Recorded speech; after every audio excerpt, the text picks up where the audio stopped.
Olá, gente. Chegamos no livro de Judas. Judas só tem um capítulo e é bem interessante. Judas era o meio-irmão de Jesus, né? E ele também era ele se considera, ele é chamado Judas, servo de Cristo, né? Ele nem se apresentou como irmão de Jesus, mas a história diz que ele era irmão de Jesus. Bom, mas Judas basicamente trata da alerta aos falsos mestres. Mas quer chamar a atenção é é o versículo 9. E por isso que a gente vai tratar dele, é uma curiosidade bíblica. Porque o arcanjo Miguel disputou o corpo de Moisés com o diabo.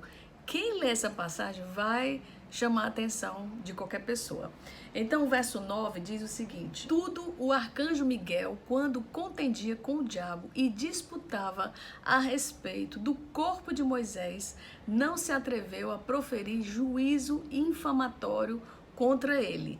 Pelo contrário, disse: o Senhor te repreenda.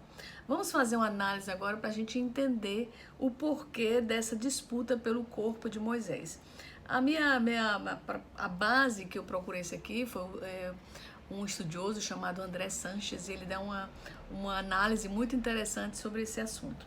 Então, por que ele disputou o corpo de Moisés, né? O diabo. A primeira coisa que a gente tem que compreender é o motivo porque Judas está escrevendo esses versos, né?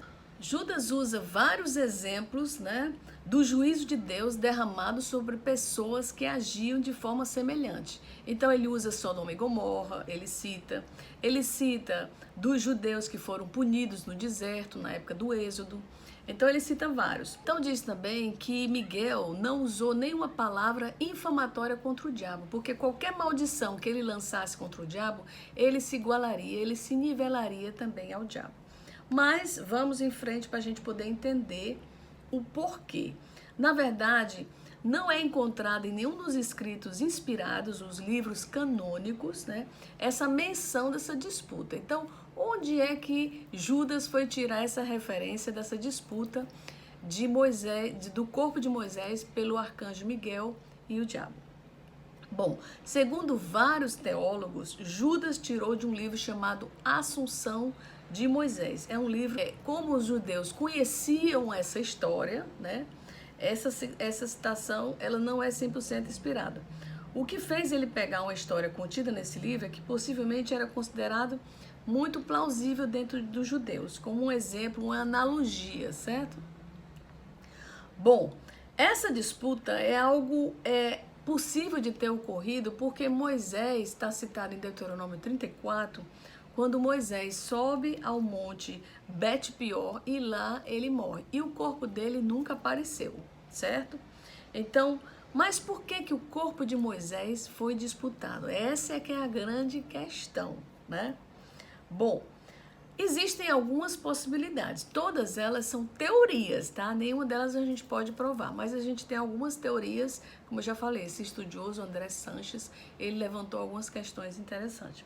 Primeiro, o diabo pode ter reivindicado realmente o corpo de Moisés porque ele era um assassino.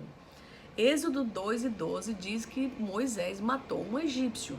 Por isso, pelo menos seu corpo pertencia a ele, ao diabo. Claro que isso era manipulação, porque Moisés foi redimido, né? Moisés era um pecador, mas ele foi arrependido. Ele se transformou no grande servo do Deus Altíssimo, né? Bom, outra hipótese, será que o diabo queria usar o corpo de Moisés para criar algum tipo de idolatria para o povo de Israel? Porque a gente sabe que um dos maiores pecados de Israel era da idolatria. Então, essa é outra possibilidade. Terceira possibilidade, será que o diabo queria fazer algum tipo de profanação, humilhação com o corpo de Moisés? Pode ser, né?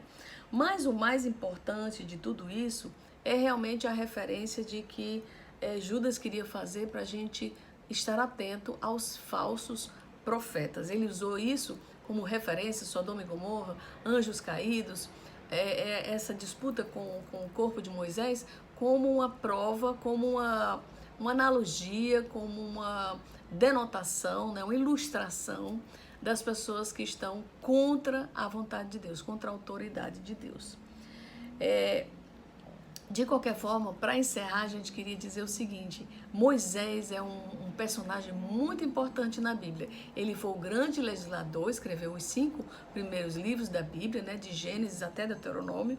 E outra coisa, que Moisés tem 2 grandes referências depois dessa, né, depois de Judas. Aliás, antes de Judas, na Transfiguração. Em Lucas 9 está lá Moisés e Elias conversando com Jesus, né? E por que Moisés? Porque Moisés, para que os discípulos tivessem mais uma testemunha de que Jesus era Deus. Moisés era a grande referência dos judeus naquela época, né? E Elias também. Deus te abençoe, que você tenha uma semana muito abençoada e os mistérios de Deus que nós não conseguimos revelar, nós confiamos nele como o autor e consumador de nossa fé. Que você tenha uma semana muito abençoada com a graça de Deus. Se você gostou desse conteúdo, curte, compartilha e leva o Evangelho da Palavra de Deus para outras pessoas. Que Deus te abençoe.